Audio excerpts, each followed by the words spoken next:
Greetings my fancy viewers, welcome back to the channel, and today is a very special day. This weekend we have the Oscars.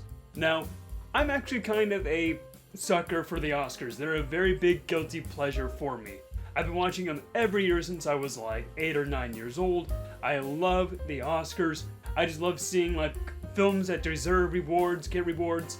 But at the same time, I love watching actors and celebrities make complete asses of themselves. I love watching them just goof off and just try to act like regular people, but clearly they don't know how to. Like, the Oscars are such a weird thing. They're obviously rigged. They're obviously just full of like advertisements, but they're guilty pleasures. So I thought, why not celebrate and go ahead and rank the 10 Oscar Best Picture nominations. Yes, this is the first time I'm doing something like this. Think of it as like a top 10 list, but I'm ranking all the Best Picture nominees. This is going to be a very exciting video. I have no idea how long this is going to be because I got 10 movies to talk about. So here we go with number 10. No, because you are pretty.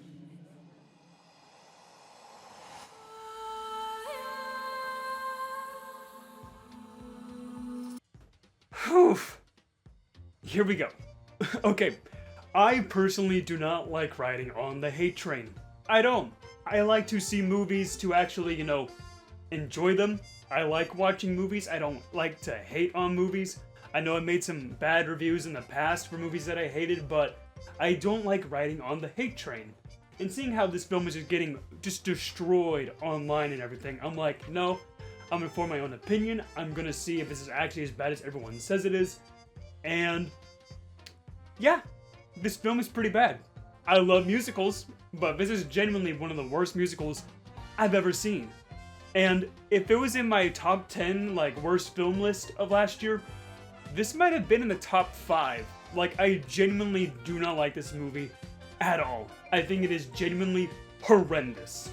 So Emilia Perez is directed by Jacques Audiard and stars Carla Sofia Gascon and Zoe Saldana.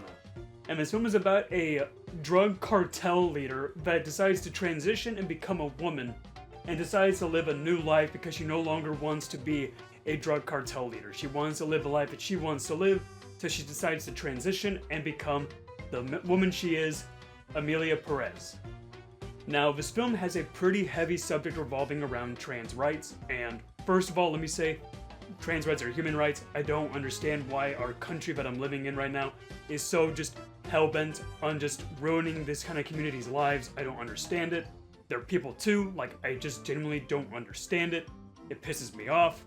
But with that out of the way, this film is revolving around a pretty heavy subject of trans people. So I just gotta go ahead and say my opinions and all that before I get into the deep story. I mean, 13 nominations? Really?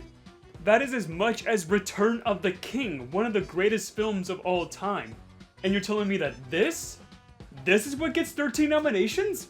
Hello, very nice to meet you. I'd like to know about sex change operation. I see.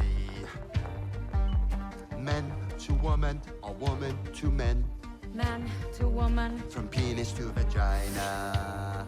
So the story here is just kind of all over the place because the story has these themes and messages about how with Emilia Perez, how she's transitioned, so that kind of already makes her a good person after being a horrible drug cartel member and killing a bunch of people and causing all this havoc and mayhem with other families.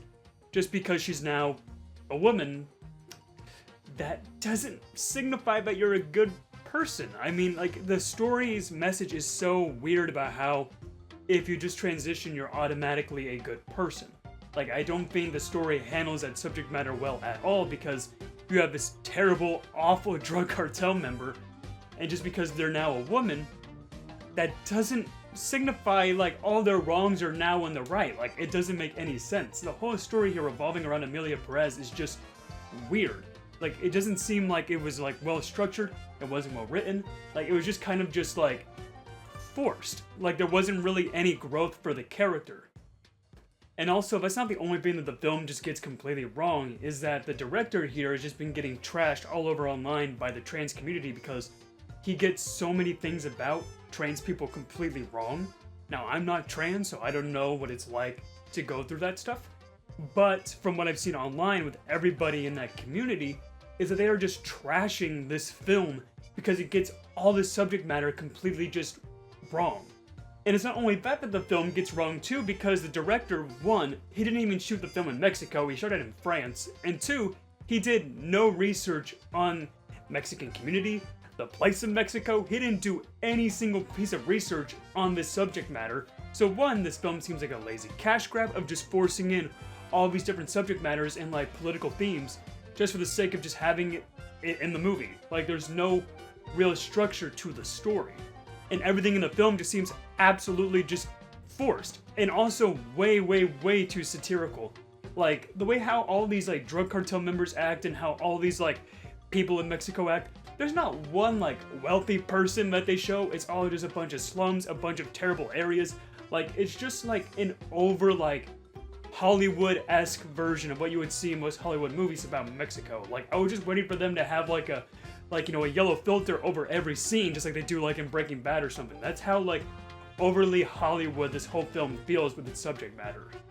And also, everyone complains about Selena Gomez's performance. Now, I don't speak Spanish. From all the comments that I've read on her music and like everything online about this movie, is that her Spanish sounds terrible. Like, no one that speaks Spanish can even understand what she's saying. Like, this movie is just wrong. Like, everything about it just feels dirty and wrong and just like way too Hollywood-esque, because like everything is just like over-exaggerated to the top, where like it doesn't seem like it's trying to convey a real message. It seems like more like a parody movie than anything else. And also, there's not one song I like in this movie. Not one. It is a musical. I love musicals. Musicals are some of my favorite genres like ever. And I cannot remember one song in this film. Not one song in this movie just like gave me any sort of emotion, any sort of like pump, like triumph, like throughout the film. Like everything was just so like there. Like all the songs are just forced into the film. There's no flow with any of the music. Not only that, but some of the songs are just absolutely just mumbled. Like you can't understand a word that anyone says. Like when you make a musical and I can't understand your songs, or even enjoy your songs for that matter, you failed as a musical. Yeah, I have no idea how this is nominated for Best Picture. Like, I just do not get it. One, when it comes to musicals, there was a much better movie that came out last year that should have been nominated for a musical. And not only that, but also, there are so many better films that came out last year about the trans community. Like, I Saw the TV Glow. I thought the film was just okay, but compared to this, it is so much better. Like, Academy, you can do better. Really, out of all the films that you had to pick for Best Picture, this was the one? Really? Your songs are like an oil painting at the dentist's office. You're kind of an asshole, Bob. If you go with snowflake storm.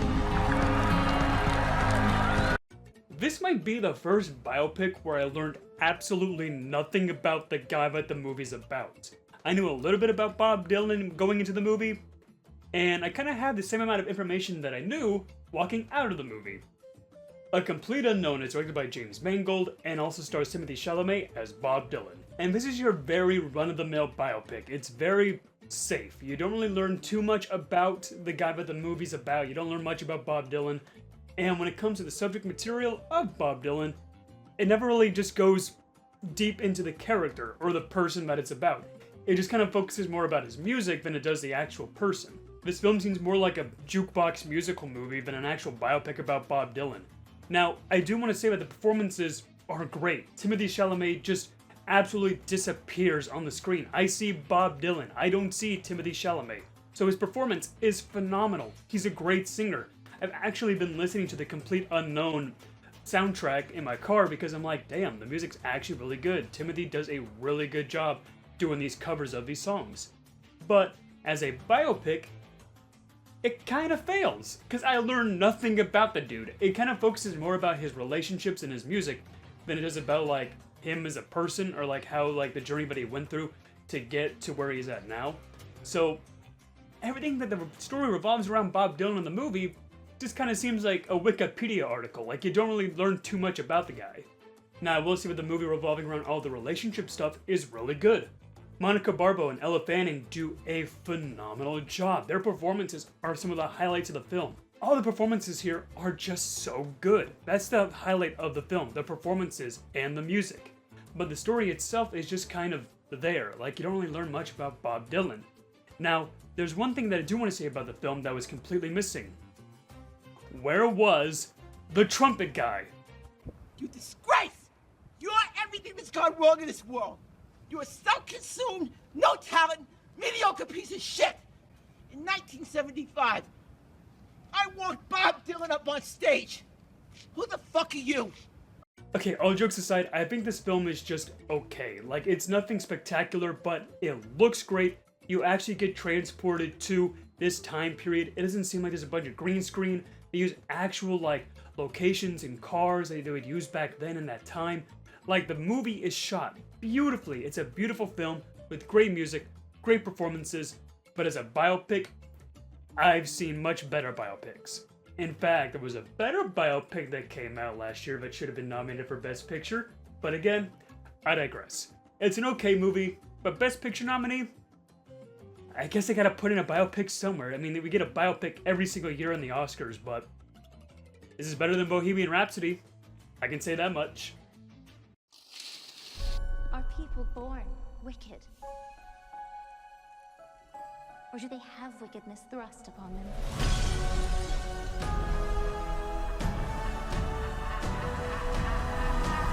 Why is this film 2.5 hours long? The stage play is 2 hours. Why is this film over the length of the stage play, and this is only part 1 of the stage play? Why? Why is this film so damn long? Wicked is directed by John Chu and stars Cynthia Erivo and Ariana Grande. And this film, like I said, is an adaptation of the stage play of Wicked. Now, I've never seen the stage play, but like I said before, I love musicals, so I was actually surprisingly really excited to see this movie because I wanted to see the full stage adaptation. And I said full adaptation because when I went to this movie, I thought it was the whole thing. And then when part 1 came on the screen, I was like, wait, this film's 2.5 hours long. Like, there's no way it's that long, because it's only part 1 of the story. There's no way this movie's so long. But no, they literally stretch that first part so much that this film is 2.5 hours long. Why? Now, with that being said, this movie's pretty good. I'm not gonna lie, this movie's actually pretty good. Best part, by far, is the performances. Cynthia Erivo as Elphaba is so good. She does a great job playing this character, and her voice, the music that she sings is just mwah! Like, it is so good. I was listening to Defy Gravity like every day for like 2 weeks after seeing the movie. Her performance is that good, and her voice is that good. All of her songs are great. And Ariana Grande is just, like, I can see why she's nominated for Best Supporting Actress. Like, she is so good in this movie. I mean, the fact that Ariana Grande is getting nominated for Best Supporting Actress, and this is like one of her first movies that she's in, like, she did so good in this movie. She was the absolute highlight playing this, you know, ditzy, you know, pretentious, very, you know, popular, oh, look at me kind of person. Like, her character, like, her character growth is so good in the movie. And Ariana's performance, like, man, every time she was on screen, just, you know, goofing off during the movie, I just had a big smile on my face. And Cynthia Erivo, just amazing. And also Jeff Goldblum as the Wizard, really good. I just love seeing Jeff Goldblum in anything. And his performance, good too, even though he's in the film for a very small amount of time. I assume he's going to be there in part 2. I'm not sure, I've never seen the musical. But all the performances are great. I don't know if they'll do like a remaster of this movie like later on when part 2 comes out, but I think they really need to because the film is ugly. Like with the lighting and everything is just way too bright. All the colors are washed out. There are scenes where the lighting in the background is just way too bright, so the characters are just like way too just dimmed out in the scene. Like everything around the cinematography and lighting is just not good. And the effects are okay. All the CGI stuff is just kind of mediocre, like your bland, you know, basic CGI you see nowadays. But all the set designs are great though. But man, just the visuals, just with everything with the cinematography is just not good. Like, how did this get past, like, the production stuff? Like, how did this get past the editing room? I'm genuinely confused of how this film looks this bad when so much effort was put into all the set designs. So as a whole, this film is very catchy with its music. The music is just so good. Performances are good. Set design is great. It's way too long, and the film kind of looks ugly at times, but can I see why this is nominated for Best Picture? Not really. I mean, it's good in some cases, but it's just kind of like another musical. Personally, I think there was a better musical that came out. Okay, I promise. That's the last time I'm talking about Better Man, I promise you, but why wasn't Better Man nominated for Best Picture? Like, that movie's so good. Academy, why? Nominate Better Man, please! That movie's so freaking good! Okay, on to the next movie. I'm done talking about Better Man. I'm done talking about that. Alright? Next movie. These are yours, yes? Yes. All of them? Yes. Tell me, why is an accomplished foreign architect shoveling coal here in Philadelphia? Okay, let me just get this out of the way. The fact that this film used AI, like generative AI, is absolute bullshit. The fact that this film is based around the story of making your own art, don't let others control your art, don't let anyone else get in the way of your art. The art is what you create by your own hands. That is how you make, like, the art that you want to make by your own bare hands. The fact that this film used generative AI at the very end of the movie pisses me off. It would have been higher on this list if it did not use AI. But with that being said, this film is actually pretty good. The Brutalist is directed by Brady Corbett, stars Adrian Brody, Felicity Jones, and Guy Pearce. And this is about an immigrant named Laszlo who comes in from post-war Europe off to start a brand new life. He's starting from zero, he's great at making architecture, and now he's moving to America to live the American dream. And man, this film floored me in some cases. This film is genuinely perfect in some cases. It's one of the best films I saw last year in some cases. But as a whole, there are a few glaring issues. I think there's a lot to love here, and a lot to hate. First of all, this film is long, but I didn't mind it. This film is 3.5 hours with a 15-minute intermission, and I didn't feel the length. Like, it genuinely didn't seem like 3.5 hours, it seemed like 2. There are films that I saw, like Emilia Perez, which was only 2 hours, but felt like 6 hours. But this film is 3 hours, and it only felt like 2. Like, it's genuinely awesome, like how this film is so long with its deep, rich story, but at the same time, I never felt the length. Those are the kind of movies that I love, when you know the pacing is so good that you can't even realize how long the film is. The pacing here is excellent. It is so well crafted here. And the performances, wow. Adrian Brody as Laszlo is so good. Watching this man start from zero, just from complete nothing, to just finding a good job, becoming a brutalist architect designer. And it's just so good seeing this character go from zero to just up to where he is now. And the fact that Adrian Brody's performance is just so good in this film elevates his character so much.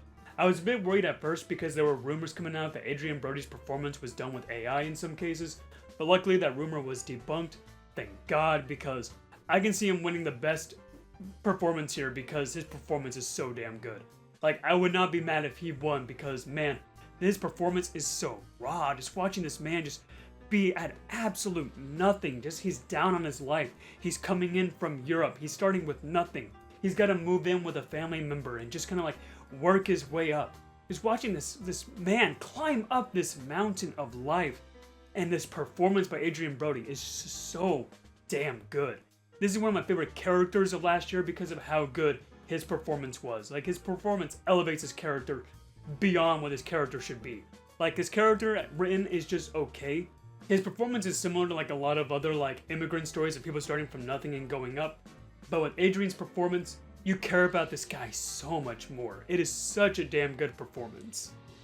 Now, when you see people talking about this movie, they talk about the two halves. There's the first half before the intermission, and then there's the second half. The first half, in my opinion, is one of the best movies I've seen in a long time. Like, that first half alone, if it was just that, it would have been like in my top 3 movies of last year. That first half is genuinely...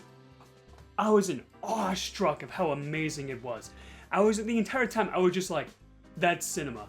Like, every single shot was beautifully crafted. The story, the writing, the characters, just watching Laszlo's life and story just going from nothing just to the way he is now. Like, the story of Laszlo is so compelling in the first half. The first half is genuinely beautiful. It's perfect. And the second half, I have mixed feelings on it. I know some hate the second half. Me personally, yeah, the first half was a holy top hat. The second half would be a silver top hat. And that's not to say that the second half doesn't have its good moments, because the second half is when Felicity Jones gets entered into the story, and her performance as Laszlo's wife is so crushing in times. It's so beautiful, this character. And watching her come into America and seeing how her husband is just, starting from nothing, and now he's working for this guy that her character doesn't really like support, because Guy Pearce is kind of like this eccentric billionaire that's hired Laszlo to build this building. And you can see Felicity Jones' character just to have disdain for Guy Pearce's character. And just seeing this performance of just, love for Laszlo and frustration that he has to live like this, and just anger of the person that he's working for. Her emotions and her character is beautiful. One of the best performances of last year. If she wins the Oscar, I would not be mad, because her performance is so good. I loved her performance. And she's the highlight of the second half, for sure. Now, everything else in the second half that dips is because of the story. There are moments in the second half that are there, in my opinion, for just complete shock value. There are moments in the second half where I don't think it really earned those really tough, gritty moments. There are things that happen in there where I was like, I don't think the film really earned this. I don't think this film is really going in this direction, and it just kind of came out of nowhere. I don't think this film really needed a scene like this. I understand why it's in there for the story, but it didn't really earn that punch. It was just kind of like, a fine, happy-go-lucky movie at times with some really, rough moments. But then there's one part in the second half, whew, it's rough. It is rough. And there's an epilogue after the second half that, in my opinion, wasn't really needed. It seemed a bit too, nail on the head, just like, hey, this is the message of the movie. This is the message of the movie. Hey, you know the message. And it seemed a bit too forced in there. Like, it was in there, you just, to have, the message fully explained pretty much for the audience. And in my opinion, like, you could really understand the whole themes and whole message of the movie in the final shot before the intermission. The final shot in this film, right before the intermission, is genuinely perfect. It encapsulates everything about the story, the themes, the message. The entire film itself is fully explained in that one shot. And if they just ended the movie right there, it would have been the best ending of 2024, in my opinion, for any movie. It would have been perfect. But the epilogue just kind of comes in, and it seems way too forced. And that's also where all the AI generative art stuff comes in too, so that makes the epilogue even worse, in my opinion. So if you just took out that epilogue, made a bit more changes to the second half of the movie, this could have easily been my favorite movie of last year. Easily. There were just a few missteps here and there, but just kind of just, made the film go out with a whimper. But on the other hand though, the movie has a beautiful soundtrack. Please let this film win the best soundtrack, because the music is just, mwah! I need this soundtrack on vinyl, 100%. Like, oh my goodness, the music is so damn good here. I've been listening to the soundtrack like every day since I saw the movie. The soundtrack is so beautiful. Oh my god, that's the best way to describe this movie. It is absolutely stunning at times, and the fact that this film was made on such a low budget is just, it's mind-blowing. It is mind-blowing. This film is a cinematic achievement at sometimes, and it would be so much higher if the film just kind of had a few more tweaks at the end. But still, as a whole, it's a good movie. Long time, long time, long time. What happened to that one kid I used to hang with all the time? I don't know what more you want me to remember. So, I'll be honest, when this film first came out, I didn't get it. Like, I saw the movie and I thought it was good, but I personally didn't really see all the hype that was around it. But, something about it, like, after seeing it, I kept on thinking about it every day. And that ending, and how the film was just, just that gut punch at the end. Like, I started to realize, damn, this movie's really good. Like, I don't know how I didn't really get a whole grasp of the film, why I didn't like it at first. I'm not saying I didn't fully hate it, I just thought it was okay. But the more I think about it, the more I love it. Like, this is genuinely, probably wouldn't have made my top 10 of last year, but man, this film is beautiful. Nickel Boys is directed by Ramel Ross and stars Ethan Harisi, Brandon Wilson, and Andreen Ellis. The film is about these two kids that get sent off to pretty much this delinquent academy called Nickel Academy, and these two kids form a really great friendship together. This film revolves around pretty heavy subject matter because of the time period. This deals with racism, prejudice, and it deals with a lot of heavy themes in this film. And in my opinion, it fully works. The story is not too over the top with its themes, it's not too ham-fisted, it's very, very well done. It is respected. The craft here is just very beautiful. And the film is shot entirely in the POV of these two kids. It kind of goes back and forth between the two kids, but it's entirely shot with their POV. So you get to really feel how they're feeling in this time period, how, like, you know, the troubles they went through with racism and how all the issues back then were just heartbreaking. All the performances here were phenomenal, especially by Andreen Ellis Taylor. Her performance, how the hell was she not nominated for like Best Actress? Because she is so powerful with her performance. All of her emotions, everything about her is just beautiful with this character that she does. Everything about this is just, it feels like home with her character. It is such a just warm, loving presence of a performance. It is beautiful. The writing for this character is amazing. There are moments where this character has like a 5-minute monologue pretty much. And Andreen's performance is so rich. One of the best performances of last year. I loved her performance. Generally probably my favorite part of the film. It is amazing. Now, I think why the film didn't really click with me at first was because of how the film is shot. Now, I did say how I do like how it is in the POV, but it was very just kind of confusing at times knowing who was who, because it would kind of go back and forth, and I really didn't really get a full feel or grasp of the story, or really, you know, feel too much emotion with these characters at times, because the editing was a bit off and the camera work was a bit, you know, distracting, even though it's a great premise. And I'm not the only one that thinks that the editing is a bit weird or a bit missed here and there, but man, just like everything revolving around the camera work and everything is expertly done, but I just don't think it was fully well executed. I think it's great, but there are parts where the film is a bit too distracting in my opinion. And there's some points here in the editing that's a bit off too, like they put in these like scenes of like space history, like, you know, with us going to the moon and astronauts and everything, and it seemed a bit too out of place in the film. I'd like to know of your opinion if you saw the film and what you like interpreted with those space scenes, but for me personally, I kind of felt them a bit too distracting. Like, I thought maybe if they were kind of cut out, it would be a bit more tight with the editing and pacing. And the film is pretty long, but I didn't really feel the length of the film. But man, this film just keeps on getting better and better and better every time I think about it.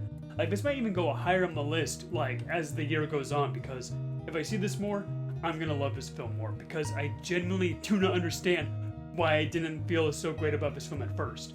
But man, I'm so happy I do now, because it's such an important history piece. It's a great film with some pretty rough moments, but if you sit through it, you're gonna love it too, I think, because this film is generally one of the greats of last year, and I'm so happy that I fully understand this film and how much I love it now, because I was being an idiot when I first saw it. I will say that, I was being a complete buffoon. I think I would have rated this like maybe a gold top hat when I first saw this. Now, it's up to a diamond, maybe even a holy. Like, I genuinely love this film. This film is impactful, it's uncomfortable at times, but man, it is such an important piece of cinema and a piece of history. This film is great. I don't want to talk about too much about the film because I think you should go into this film completely blind. I think it is such a beautiful piece of cinema. Please go out and see it if you haven't already.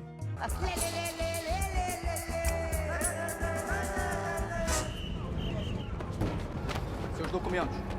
Anda, anda! Daqui a pouco passa. Alright, two emotional gut-punching movies back to back. I was a wreck after seeing this movie. This movie broke me. I'm Still Here is directed by Walter Salas and stars Fernanda Torres. And this film tells a true story about a military dictatorship that brings pain and suffering to a family. In this film, a family's dad goes missing because he used to work for the government, and now this military dictatorship in Brazil has kidnapped him, and now the family has no idea where he is. The military is there that's pretty much, interrogating anybody that had to do with the Brazilian government, and this film throws no punches in talking about how shitty that military dictatorship was and how much pain and anguish it brought to Brazil. This film is heavy, with all of its themes about corruption in the government, military dictatorship, pain and suffering that government can bring upon people and its citizens. This film throws no punches when talking about how corrupt government can be, and it's heavy at times. The best part about this film is how the family here just feels like a real family. Every performance here, even by the kids, don't seem like actors playing as a family. They seem like a real family. And it makes sense that the family seems right in this film because the director here actually used to know the real family this film is based on. So he was able to get all the people right, all the actors right for the right roles. Like, he understood this family, and you can tell that because the family here feels like a real family. It feels like the camera's following just real people, not like an actor playing a family, but a genuine family that lived in Brazil that's going through this tough time. And it also helps that the film is really set in this grounded time because there are times in the film where they use Super 8 camera footage. So one, it makes the film seem more realistic, how it's following this family around, the time period is set right, like everything about this film just feels so real. And Fernanda Torres' performance. We've had a lot of great female performances last year, and this is one of them. There are so many powerful moments that she has here where she's getting interrogated by military dictatorship workers and how she's just, dirty and grimy and just, interrogated, and you can just see all the weight, pain, and emotion on her face. Her performance is so good. There's a moment here where she's like in a diner with her family, and she doesn't say any dialogue. She has to do all of her acting through her emotion and crying, and it is just rough. When that part happened in the movie, you'll know what I'm talking about when you see it. I was ready to just bawl my eyes out. It was a hard watch, that one scene. This film is a giant emotional punch to the gut, I'm telling you. If you need a sad movie or you need a good cry, you can watch this. You will probably get teary-eyed, I'm telling you. I feel like this film is super important right now. One, because I live in America and our government is shit right now. It's terrible the way how things are going, so I feel like this film is super important, talking about corrupt governments, corrupt people, dictatorships, corrupt military, corrupt police, everything. This film is an important piece that we really need right now. Please watch this film. It is an important piece. Fuck. And the film looks beautiful too, using great cinematography. The lighting is great. This film is such a good looking film. And the Super 8 footage that I talked about is beautiful too. Everything about this film is just beautiful. The story is well written, the characters are respected, and the story and source material are well respected here. And the end credit scene, they give, an honor to all the real people that this film is about. This film is a love letter to this family. You can tell the director cared about this family because he knew them. This film is just heavy. It's a phenomenal movie. I don't think this will win Best Picture, but I would not be surprised if it did because this film is so important and it's what we really need right now. This is the kind of movie we need to be going and seeing because we need to be informed on how shitty corrupt military government can be and how corrupt government can be because America's fucked right now. But politics aside, this film is beautiful. I loved it. Please go out and see this if you haven't already. This one is worth a watch. Seems the responsibility for the conclave falls upon you. The supervision of this election is a duty I never thought I'd have to perform. They are sequestered, and they must be shielded from all news. I would say this film's more of a biopic than a complete unknown. I learned more about conclaves and how they work in this film than I did about Bob Dylan and his Bob Dylan biopic. This is more of a biopic than a complete unknown. What the hell? I adored this film. This film is phenomenal. Conclave is directed by Edward Berger and stars Ralph Fiennes, and this is a story about how the Pope has died, and now they need to bring a conclave in to decide who the next Pope will be. And then you have Ralph Fiennes' character who plays Lawrence. And everyone's saying that he should be the next cardinal, but he disagrees. He wants nothing to do with it. You can kind of tell he had like a past relationship or a past love with the Pope. And so now that he's gone, he wants nothing to do with, you know, the Catholic Church. He wants nothing to do with this. He doesn't want anyone's vote to be the next Pope. So now you have all these different like political themes of people not wanting to be involved in government anymore after being involved in such a long time. Like, this film is great. And what's cool about this film is how like political it can get with its like political factions, because in the Conclave, you have a bunch of people working against each other to vote for someone else to be the next Pope.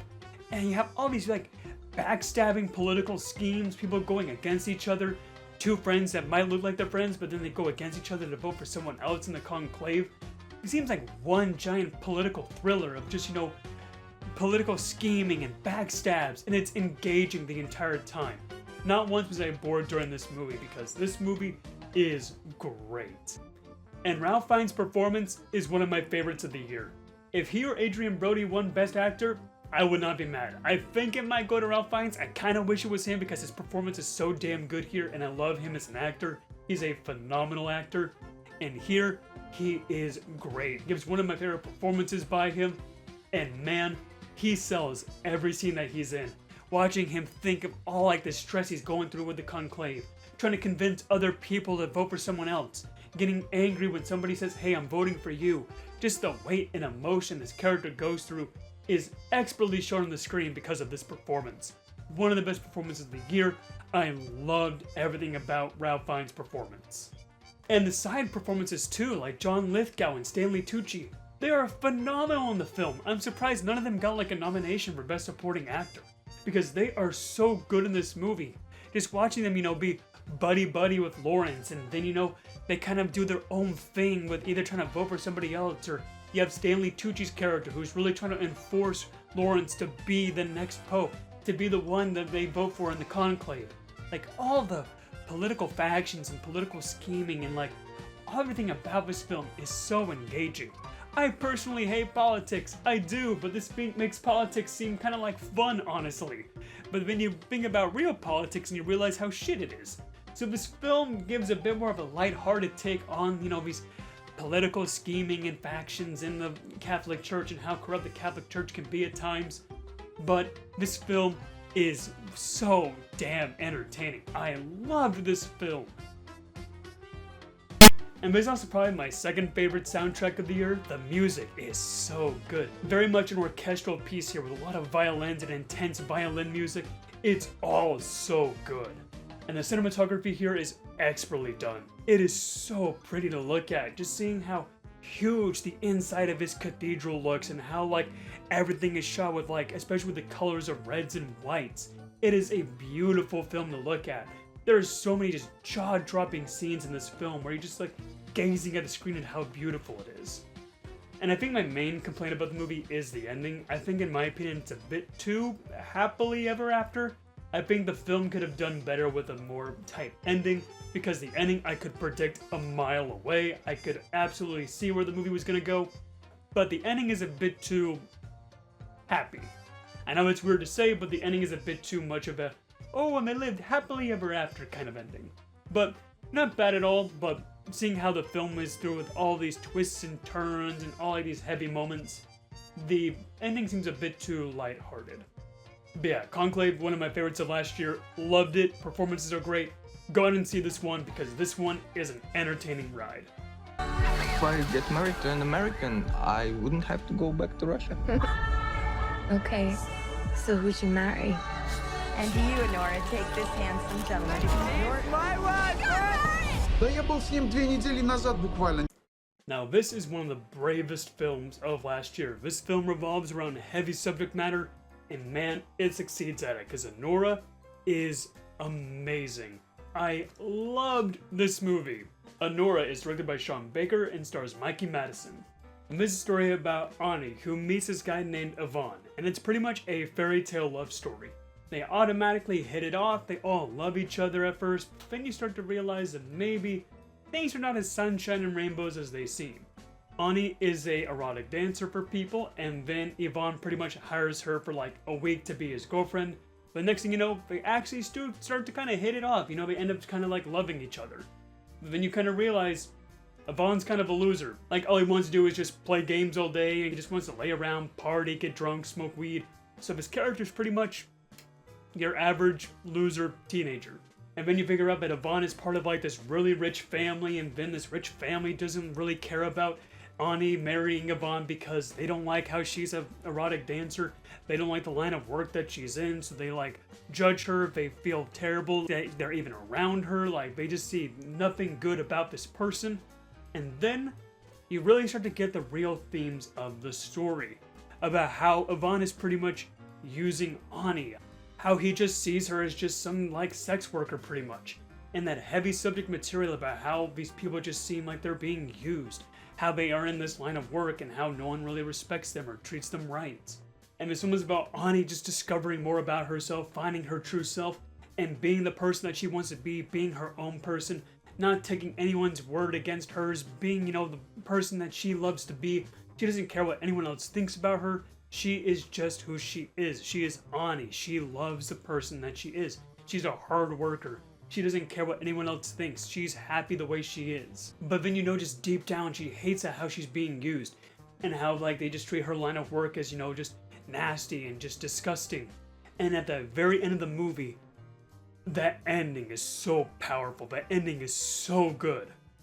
Watching all the emotions of Ani just, you know, just cave in on her, and how she just like hates being used, and how she just, you know, just wants to be happy, how she likes her line of work but hates the people that are revolved around the line of work. She just feels just used, and then at the end, just her emotions just pour out, and just Maggie Madison's performance is so beautiful in this movie. Like, oh my god, it's so good. One of the best performances of last year. She's absolutely gonna get that Best Actress win, like, for sure. Like, this might even win Best Picture, because it's a great movie with a great story, great characters, and a character piece of Ani. Ani is such an engaging character. You love to see everything about her. She is such a well-written character. And this is a brave story about sex work, and how these erotic dancers and people that work in sex work are just looked down upon. They're real people too.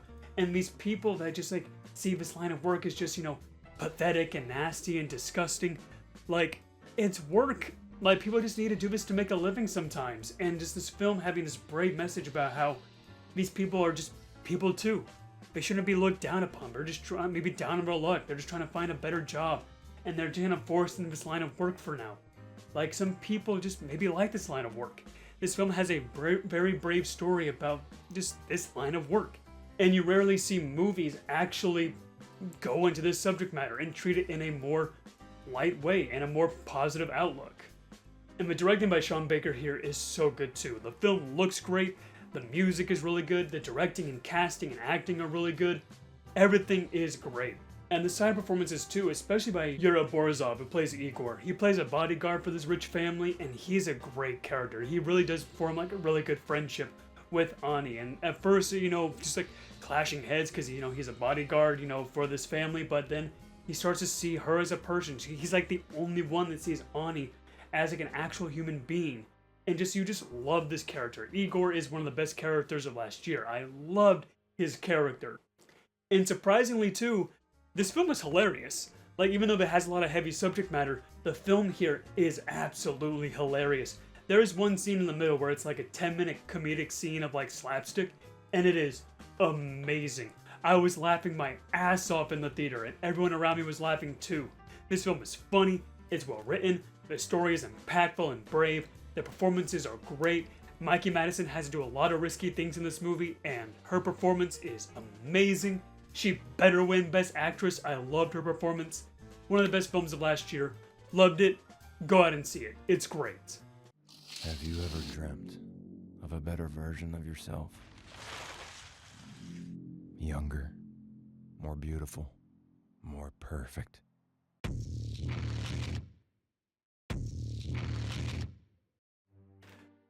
So, this was the most batshit insane film I saw last year. The Substance is directed by Coralie Farja and stars Demi Moore and Margaret Qualley. I already have a big review on my channel for this film, so if you want to see that review, go ahead and watch that. I go a bit more in depth in the film with that review, but man, I love this film. This is like in my top 4 of last year. I adore The Substance. This film is great. The Substance has a pretty brave story about how there's just corruption in the beauty industry, how the beauty industry has like these over standards for people, how they think everyone should look beautiful and there shouldn't be like a blemish on anybody. This film goes really heavy into how this film is just fully just giving one giant middle finger to the beauty industry, because this film shows how corrupt that industry is, how disgusting like Hollywood is with like, you know, their over beauty standards. This film goes heavy in those themes. The film is about Demi Moore, who plays Elizabeth, and she is getting into this thing called The Substance. And what is The Substance? Well, it's pretty much an injection that you put into you that makes you like hatch out a more beautiful version of yourself. And then you gotta go back and forth. You gotta go to your beautiful version for a week, then back to your regular self, back and forth, back and forth. And this film is batshit insane. I can appreciate this film, how it has a pretty deep message about the beauty industry, but within such insane, entertaining plot that anyone can enjoy it. Both men and women can enjoy this film. This film is fucking insane, and I loved it. And then there's also like themes of like drug addiction, because Elizabeth ends up getting addicted to the substance and keeps on using it too much and goes against the rules that you're supposed to go with taking the substance, and just more insane shit happens. The ending of this film is one of the coolest, most bizarre endings I've ever seen for a film in a long time. It is so freaking cool. And the performances are spectacular. Demi Moore and Margaret Qualley are both phenomenal in this film. Similar to Mickey Madison and Honora, they have to do some pretty risky things in this movie. There are parts of this film where they're fully nude, they're nude for a good portion of the movie, and they have to do a lot of risky things with their performance, and they sell it. They do a phenomenal job. They are so good in this movie. And this film really just goes heavy into those themes about how there are just these over standards for beauty people and the beauty industry. Demi Moore is a gorgeous woman. She's beautiful. And yet she's treated as like this, you know, rundown old lady in the movie because she's like 50 now. Like, she's still gorgeous in real life, and seeing how she's just treated as just average in the movie just shows how heavy-fisted like the themes are of this film, and how the beauty industry is just so corrupt, disgusting, vile. This film is so well written with its themes. It is beautifully done. Some say that it might not be a bit too subtle. That was kind of my complaint when I first saw the film, but now I don't care. It's what the film is going for. The film wanted to be over the top, and it succeeds at that. It is a great job with that. And Dennis Quaid is in the movie too. He plays this just sleazeball like producer like for Hollywood and these beauty companies, and he's just a slime ball. I mean, Dennis Quaid's a slime ball in real life, so I guess he sells it well here in the movie too. But man, he just plays an absolute just disgusting asshole, and just his performance is so well done. But to be fair, like I said, he's an asshole in real life, so maybe he didn't need to act too much, but man, him playing this over-the-top sleazebag really sells the themes of this film. That is the star of this, the themes of just the beauty industry. It is so well executed here. It's one of the best films of last year. I think it made like my top 4 on my Letterboxd list. It was so damn good. I loved it, loved it, loved it. It gets better every time I see it. It might have gone up to a holy top hat in my rating because I gave it a diamond at first. This film just succeeds at everything. Just don't eat when you watch the movie because it can get pretty disgusting at times, so keep that in mind, but love this film. Loved it, loved it, loved it. And also the effects too are amazing. The practical stuff near the end is genuinely Oscar worthy. It is so good. Like, that ending, if you've seen the movie, you know what I'm talking about. It is so... what the fuck? Like, I don't want to go into spoilers. I know I had a review earlier, but I really want y'all to go out and see these movies that I'm talking about because I don't want to go heavy into spoilers. Please see this one going completely blind if you haven't already, because it's worth it. Trust me. You will never lose me, Paul Atreides.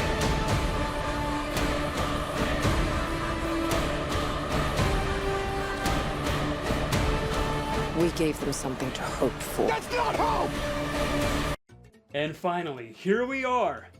My voice is getting tired from talking so much. Here we are. The final movie on the list from the Best Picture nominees, Dune Part 2.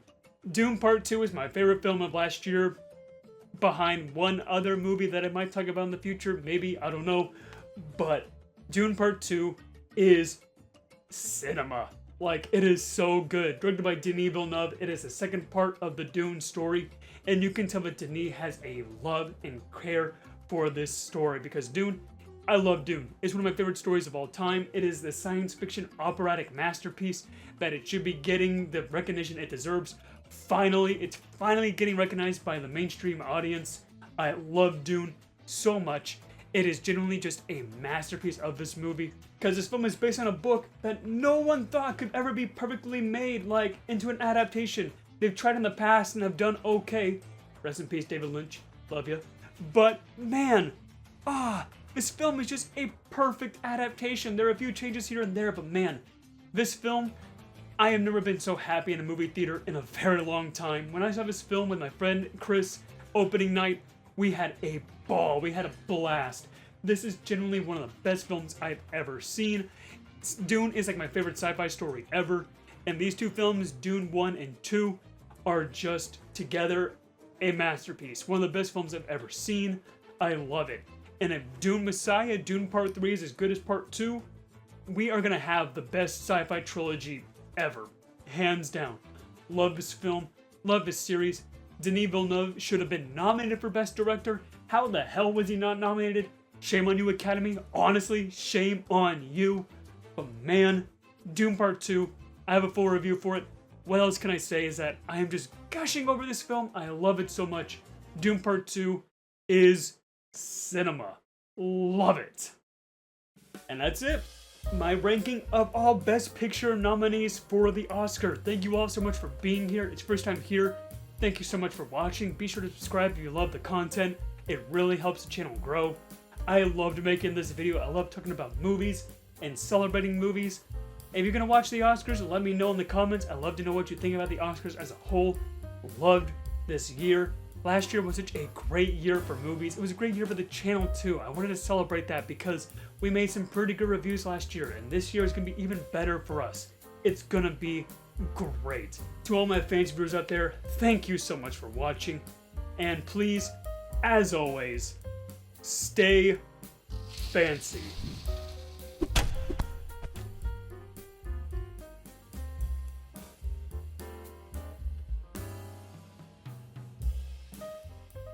From penis to vagina.